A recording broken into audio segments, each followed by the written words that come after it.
Ceux qui disent que les États-Unis ne sont pas des alliés, je crois, ne sont pas raisonnables. Évidemment que les États-Unis est un allié de la France. Enfin, vous vous rendez compte ce que ça veut dire? Ça veut dire que ceux qui disent ça s'apprêtent à quoi? Sortir de l'OTAN? Il faut aller au bout de la logique en matière internationale. Est-ce qu'on sort de l'OTAN? Non. Bien sûr, tout ça, ceux qui disent cela ne sont pas des gens raisonnables. Donc il faut, encore une fois, garder son sang-froid, garder sa raison, parce que l'enjeu est un enjeu majeur.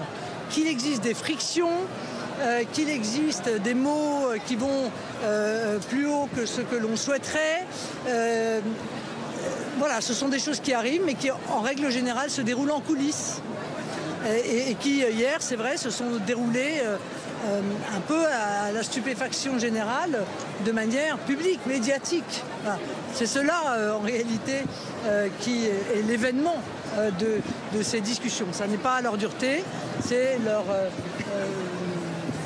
caractère médiatique. Quelle est la réponse des Européens si les États-Unis venaient à moins soutenir l'Ukraine ou à ne plus soutenir l'Ukraine? Est-ce qu'il faut remplacer le soutien financier des Américains? Non, mais la vraie question, c'est est-ce que les Européens,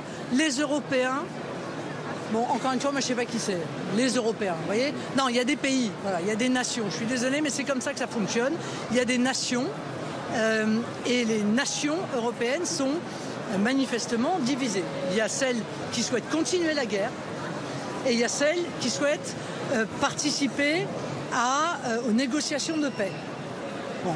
Moi, je fais partie des responsables politiques qui ne souhaitent pas continuer la guerre, parce que la guerre est un drame, parce que ce qui se déroule en Ukraine depuis 3 ans est un véritable massacre humain.